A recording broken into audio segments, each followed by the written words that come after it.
ఉమ్మడి ఖమ్మం జిల్లాలో మాజీ ఎంపీ పొంగులేటి శ్రీనివాసరెడ్డి పార్టీ ప్రకటించకుండానే ఆత్మీయ సమ్మేళనాలు నిర్వహిస్తూ అభ్యర్థులను ప్రకటిస్తున్నారు. అందులో భాగంగా సత్తుపల్లి నియోజకవర్గంలో రేపు ఆత్మీయ సమ్మేళనం నిర్వహించనున్నారు.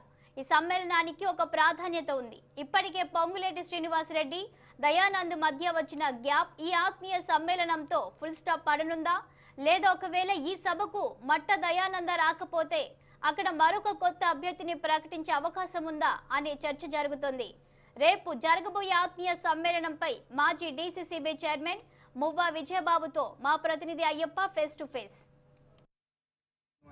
ఆత్మీయ సమ్మేళనాలు నిర్వహిస్తూ అభ్యర్థిని కూడా ప్రకటిస్తున్నారు. ఇప్పటికీ పార్టీ ఏదనేది చెప్పకపోయినా సరే ఆత్మీయ సమ్మేళనాలు తన అభ్యర్థిని ప్రకటిస్తూ ముందుకెళ్తున్నారు. అందులో భాగంగా రేపు నిర్వహించబోయే ఆత్మీయ సమ్మేళనం సత్తుపల్లిలో జరుగుతుంది. ఇది ముఖ్యమైనది. జిల్లాలో చూసుకున్నట్టు అన్ని నియోజకవర్గాలు ఒకటి, సత్తుపల్లి నియోజకవర్గం ఒకటి. ముఖ్యంగా ఆయన ముఖ్య అనుచరుడు దయానంద్ ఈ సభకి వస్తారా రారా అనే విషయాన్ని ప్రస్తుతం మనతో పాటు మాట్లాడడానికి మాజీ డీసీసీబీ చైర్మన్ ఓవైజీబాబు మనతో పాటు ఉన్నారు. వాళ్ళని అడిగి తెలుసుకునే ప్రయత్నం చేద్దాం.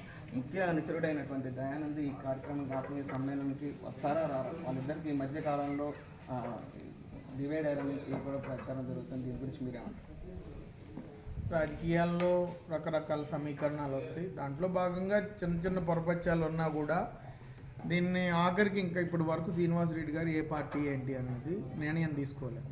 ఆ నిర్ణయం తీసుకున్న క్రమంలో కలిసి 10 ఏళ్ల నుంచి కలిసి పనిచేస్తున్నారు. ఆ క్రమంలో తప్పకుండా కలిసి పనిచేయచ్చు. ఇప్పుడే దాని మీద ఎటువంటి నిర్ణయం జరగలేదు. భవిష్యత్తులో కలిసి పనిచేస్తారని అనుకుంటున్నాం. అయితే ఏ పార్టీలో చేరతారని ఇప్పటికీ చెప్పట్లేదు.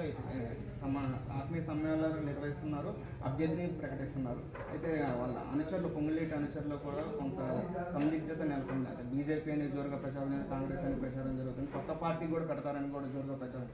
ఈ నేపథ్యంలో ఎలా చూడొచ్చు?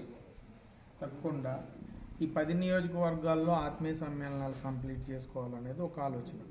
ఆ తర్వాత ఆ గ్రామ స్థాయిలో అక్కడ ఉన్న కార్యకర్తలు, నాయకత్వం, ప్రజల యొక్క మనోభావాల మేరకు, వాళ్ళ అభిష్టం మేరకు నిర్ణయం చేయాలనేది సీనన్న కోరిక. కాబట్టి ఈ క్రమంలో ఇంకా 3-4 నియోజకవర్గాలు మిగిలిపోయి ఉన్నాయి. వాటిని కూడా ఆత్మీయ సమ్మేళనాలు కంప్లీట్ చేసుకున్న తర్వాత రాజకీయ భవిష్యత్తు ఏంటనేది తర్వాత దాని మీద నిర్ణయం తీసుకునే అవకాశం ఉంది. మిగిలిన 2-3 నియోజకవర్గాలు ఆత్మీయ సమ్మేళనాలు జరగవలసి ఉంది. అందులో ఖమ్మం ఒకటి, కొత్తగూడెం ఒకటి.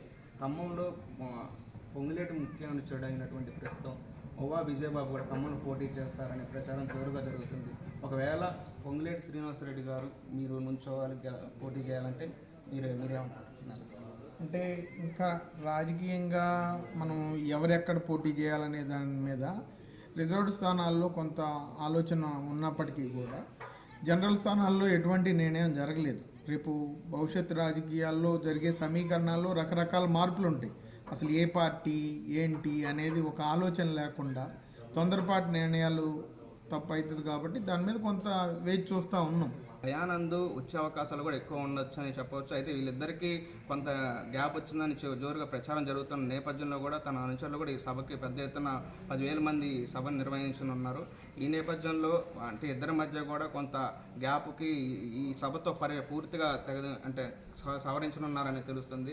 అదేవిధంగా కూడా మిగిలిన నియోజకవర్గాలు ఖమ్మం కావచ్చు, కొత్తగూడెం నియోజకవర్గం కావచ్చు, ఆ పోటీ చేసే మువ్వా విజయబాబు కూడా పోటీ చేసే అవకాశం కూడా కనపడుతుంది. ఈ నేపథ్యంలో కూడా పెద్ద ఎత్తున ఈ నెల ఉగాదికి పూర్తిగా వీటన్నిటికీ ఫుల్ స్టాప్ పెట్టనున్నారు పొంగులేటి. ఏదైతే అతను నిర్ణయించుకునే పార్టీ ఏదో కూడా ఉగాది తర్వాత అయితే ప్రకటించనున్న